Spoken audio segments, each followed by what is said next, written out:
Hello guys, जय माता की। कैसे हैं आप सब? आई होप आप सब अच्छे होंगे, पॉजिटिविटी को अट्रैक्ट कर रहे होंगे। देखते हैं कि आज आपको ईश्वर, जिस भी ईश्वर से आप जुड़े हुए हैं, भोलेनाथ से, महाकाली से, कृष्णा से, या जिस भी धर्म से, वो आपको क्या गाइडेंस आज की रीडिंग में दे रहे हैं। ओके, 2 कार्ड्स निकल के आए। पहला कार्ड, चक्रव्यूह रचने वाले अपने ही होते हैं। ये कल भी सत्य था और आज भी सत्य है, इसलिए सोच समझकर किसी पर भरोसा करें। ओके, सो गाइज, इसको ज्यादा क्लियर करने की या क्लैरिटी देने की जरूरत नहीं है। ये तो बहुत इजी सा ही मैसेज है कि मे बी आप ऐसे लोगों पे विश्वास कर रहे हैं जो आपके मुंह पे कुछ और है और पीठ पीछे कुछ और है।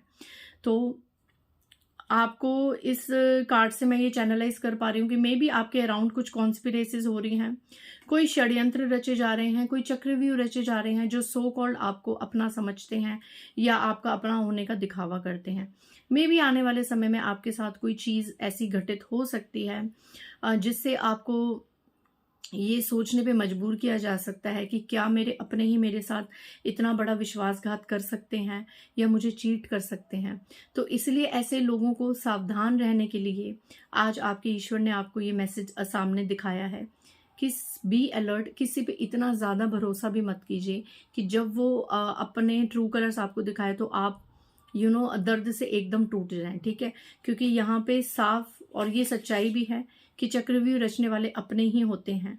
ठीक है, इसीलिए आप प्लीज भरोसा कीजिए। ऐसा नहीं है कि आप ट्रस्ट मत कीजिए किसी पर, बट सोच समझ के किसी पे ट्रस्ट कीजिए और हर किसी पे ट्रस्ट मत कीजिए। ठीक है, क्योंकि समय आने पे दुनिया अपने असली रंग दिखाती ही दिखाती है, इसलिए सोच समझ के ट्रस्ट कीजिए।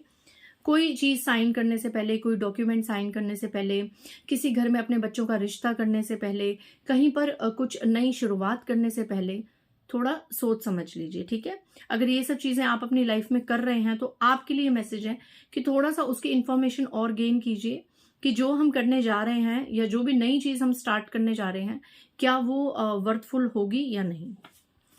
इसलिए ट्रस्ट सोच समझ के कीजिए। नेक्स्ट मैसेज नंबर 29 का कार्ड है। लोग तो पत्थर फेंकेंगे ही, अब ये आपके ऊपर है, या तो दब जाओ या उन्हीं पत्थरों के ऊपर एक रखकर ऊंचाई तक पहुंच जाओ। Wow, so beautiful message guys. यहाँ पे ऐसा लग रहा है कि आप में से बहुत से लोग हैं जिनको ना समाज में एप्रिसिएशन नहीं मिलती। हमेशा आपको ताने उल्हाने, हमेशा परेशानियों से घिरे रहते हैं। चाहे आप अपने परिवार का, अपने लोगों का इतना कुछ करते हैं, बट स्टिल आपको वो एप्रिसिएशन नहीं मिल पाती जो आप डिजर्व करते हैं। ठीक है, हमेशा कहीं ना कहीं कुछ लैक रह ही जाता है।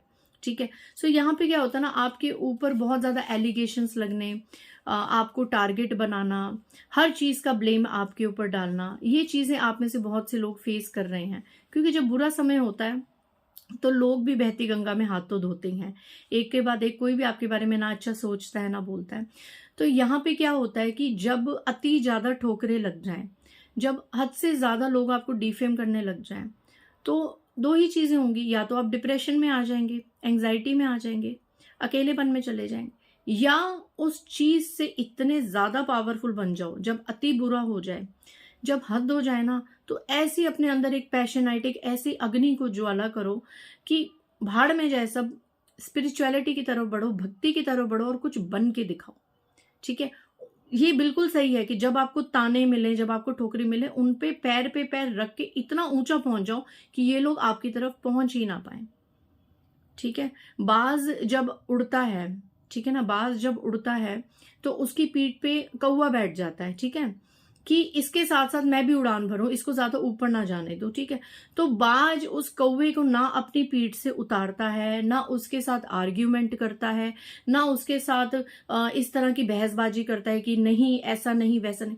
बाज सिर्फ एक चीज करता है, वो अपनी उड़ान इतनी ऊंची भर लेता है, इतना ऊंचा चले जाता है, और ज्यादा आप ऊंचाई पे जाएंगे तो क्या होता है, आप यहाँ का वहां का ऑक्सीजन जो लेवल है ना वो थोड़ा कम हो जाता है। तो कौवा जो क्रो है उस लेवल को कर ही नहीं पाता, उसको बेर ही नहीं कर पाता, और आखिर कौवे को नीचे आना ही पड़ता है। तो ये चीज आपने करनी है, इतनी अपनी उड़ान ऊंची कर लो, इतना ऊंचा चले जाओ। लोग तो बोलते रहेंगे, लोगों का काम है बोलना, क्योंकि वो आप तक पहुंच नहीं सकते ना।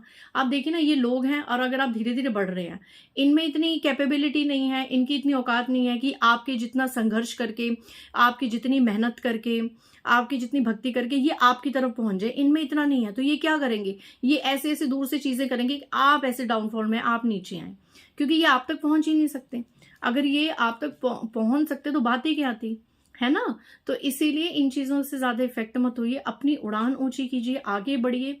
आपको आगे बढ़ने से बहुत बार रोका जाएगा, रिश्तेदार रोकेंगे, फैमिली मेंबर्स रोकेंगे, बहुत से लोग रोकेंगे, आपने रुकना नहीं है। अगर आपकी यात्रा सच्ची है, आपका जो एक मंजिल है वो बहुत ज्यादा धार्मिक स्पिरिचुअल है, आपका जो कार्य है वो बहुत ज्यादा मोटिवेटेड कार्य है, तो फिर आगे बढ़िए। मैं गलत कार्यों की बात नहीं कर रही कि आप गलत कार्यों में आगे बढ़िए, नहीं। वो तो अगर आप ईश्वर के करीब हैं तो गलत कार्य आप वैसे भी नहीं कर पाएंगे। ईश्वर आपको गलत लोगों में, गलत कार्यों में कभी होने ही नहीं देंगे, आगे उनके टुवर्ड्स आपको आगे बढ़ने ही नहीं देंगे। ठीक है। सो अपना ईश्वर पे भरोसा बनाए रखें, लोगों के तानों से, लोगों की उड़ानों से, डीफेमिंग से निराश मत होइए। आगे बढ़िए, अपनी उड़ान को मजबूत करिए, ताकि ऐसे कौवे जैसे जो तुच्छ प्राणी के लोग हैं वो अपने आप ही नीचे हो जाएं। सो आज की रीडिंग से काफी मोटिवेशन मिली होगी। मिलते हैं नेक्स्ट रीडिंग में। बाय गाइस, जय माता दी।